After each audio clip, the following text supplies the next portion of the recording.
Mr. Reka is a cremator, I think. He is a memo keeper as revealed by Prof. Nana, and that seems to be the case because just as Black Swan and the messenger on the SL Express, he is a memetic entity who goes around collecting memories. However, unlike the other two, Mr. Reka does not only collect memories, but also he edits them. He said so himself in this memory-picking film tool that he gave to Trailblazer to collect Rappa's memories.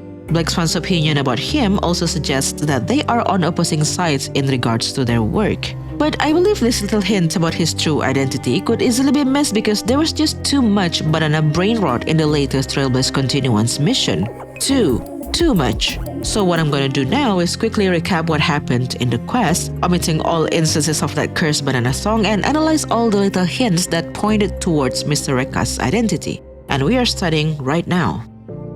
The premise of the story is simple. Penacony is infected by a memetic virus called Slumber Nana Monkey. On the least harmful side, this virus makes people fixated on a cartoon character called Slumber Nana Monkey, make up new slang words called bananese, and compose songs like the Slumber Nana song. On the more dangerous side, this virus will turn the people into monkeys. This is the work of Dr. Primitive, member number 64 of the Genius Society. Yep, another Trailblazer Continuance, another headache caused by Noose's follower. Fun! Trailblazer, Mach, and Danheng are there via invitation from the Paperfold Academy, a well-known university in Penacony, to attend classes while Himeko and Welt are to attend the quote-unquote boring seminar on behalf of the Express. Yep, another Trailblazer Continuance, another quest where we are not allowed to follow Himeko because the narrative says so. For God's sake, just let me follow Himeko around for one. Anyways, soon the trio finds out that there is more to the Slumber Nana Monkey fever. They team up with Rappa, a Galaxy Ranger that Boothill mentioned to Luca during the Warden's Festival quest. She speaks funny because she used to be experimented on by Dr. Primitive and was infected with a memetic virus that altered her view of the world and her way of speaking. She thinks herself and everyone else a ninja. Evil Ninja Osaru that she is after is Dr. Primitive. Mr. Reka shows up as a substitute teacher during the welcoming session for the students. He takes over the audition that will determine in which academy each student belongs to, Dreamweaver, Fortune, or Harmony. Sorting Hat ceremony much? His appearance at the academy is met with excitement from the students for his popularity as a movie director. Even Dan Heng, who only watches documentaries, is familiar with his work, claiming that they are worth referencing because they are based on real-life events. Soon, they learn the truth about the Slumber Nana Monkey fever from Mr. Reka, and by soon, I mean 2.5 hours into the quest. He reveals that the dean who calls himself Prof. Nana is the one responsible for spreading the virus. Rather than being an actual dean of the academy, Prof. Nana is in fact a follower of Dr. Primitive. He has conducted his own research into turning people into monkeys, and him coming to Penacony is one such research. The crew and Rappa are pretty close to capturing Prof. Nana only for him to escape and for Mr. Reka to teleport them away from the scene. Mr. Reka does this for two reasons. One, he wants to confront Prof. Nana himself to uphold his end of the deal. As it turns out, Mr. Reka has also been infected with the virus, something that can be deadly considering he is a memetic entity, and Prof. Nana has been using that against him to get himself into the academy. Mr. Reka asked him to remove the virus since he did get Prof. Nana into the academy, but Prof. Nana says that he will not do so until Mr. Reka gives up the crew. Prof. Nana wants to turn the crew into monkeys just as the rest of Penacony, but Mr. Reka believes them too valuable to give up. That is his second reason for teleporting the crew out of Prof. Nana's reach. He is in fact trying to protect them because they have so much potential to create new precious memories in the future. For them to be turned into monkeys will waste their potential. Just as how the messenger puts the Forgotten Hall on the Express, just as how Black Swan has chosen to follow Trailblazer around, help them at every turn, and kept them out of harm's way as much as she can. And the way he teleports the crew away reminds me of when Black Swan teleported Trailblazer away from the lobby where Akron fought Sam. The only difference is the medium. Mr. Reka uses a clapperboard, Black Swan uses a tarot card.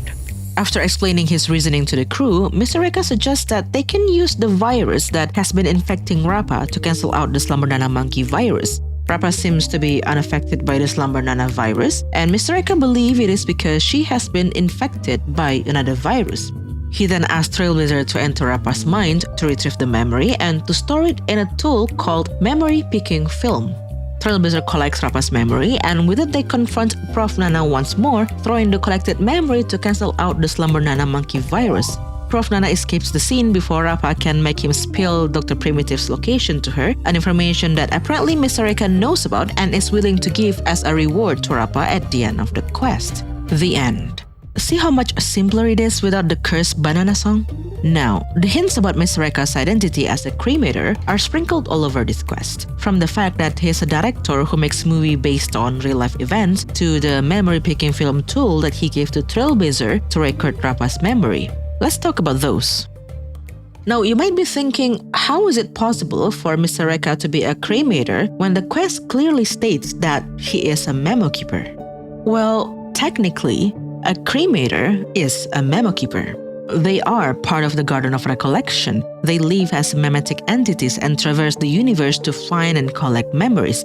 The only difference is that the cremators believe that not all memories are precious. They believe that it is their responsibility to filter out useless memories. It is their sacred duty to clean out the quote-unquote garbage. It is their way of contributing to the glorious sacred grounds of remembrance. And what is a movie if not edited memories? The description of the memory-picking film contains one such sentiment from Mr. Eka. He believes that memories are movies without a montage, while movies are the memories that have been edited.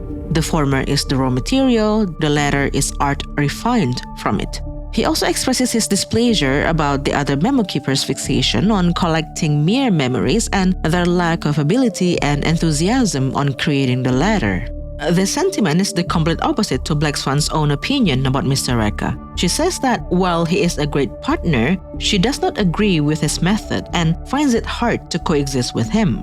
Black Swan treasures memories that remain untouched by others. She prefers not to penetrate others' thoughts and reshape their memories, but instead to simply collect their memories. During the Charmony Festival, she even made a point to quickly go to Penacony and collect all those precious memories before the memo snatcher and the cremators arrived. Mr. Eka's method of not only collecting but also editing memories surely does not align with Black Swan's method, or with the method of other memo keepers for that matter. Memo keepers collect memories because only with it could the Eon of Remembrance fully prepare for the rebirth and restoration of the universe after its total destruction and annihilation. No matter how fleeting or small, every memory holds just as great of importance as the grandest of feats. But not to the cremators, not to Mr. Eka. He sees most people's memories as nothing but a collection of trivial and monotonous fragments. Only a handful of precious moments stand out to him, while the existence of other memories, the existence of the rest of them, are utterly unnecessary. He does not collect memories so that he can transport them back to the garden. He collects them so he can edit them and create the past as he sees fit, refined as it may be. This could explain why he is burning camera rolls in the Dreams montage light cone. He deletes unnecessary memories. And this is in line with the story of another cremator who stored her own memories in a cycle and deleted the ones she deemed meaningless. She believed all memories should be restricted and governed, including her own, only for her to eventually forget about her own role as a cremator, losing her sense of judgment of what was important or not, her own identity deleted from the cycle. While Mr. Eka does not necessarily mutilate his own memories, he does so others' memories. This is why I believe there is more to his identity than simply a memo keeper. We already have the messenger on the Express and an elusive one as a playable character. Let this unhinged man be a cremator instead. The fact that he doesn't immediately become a playable character supports this theory, I believe, because it means there is more to his story than what is already presented. And that might just have something to do with the fact that he knows where Dr. Primitive has gone. Amphorius, the Eternal Land, a world that even a Kivili has never reached. A world that is hidden away from outside observation and can only be seen through the light of the mirrors from the Garden of Recollection. That's interesting, isn't it? The fact that the Kivili has never reached the planet and that it can only be observed through the light of the garden's mirrors. Because Dr. Primitive's location has remained unknown for some time. He has completely vanished and been presumed dead. But then suddenly, Mr. Eka claims that he knows where Dr. Primitive has gone. So what if Dr. Primitive has gone to Amphorius and has been hiding there for some time?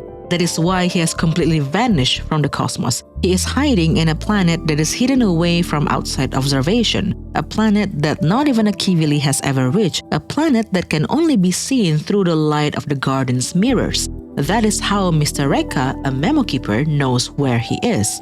I mean, we have seen characters that were introduced in the later patch of 1.x showing up in version 2.x main quest. Perhaps Mr. Rekka that is introduced in 2.6 will also play a role in 3.x main quest.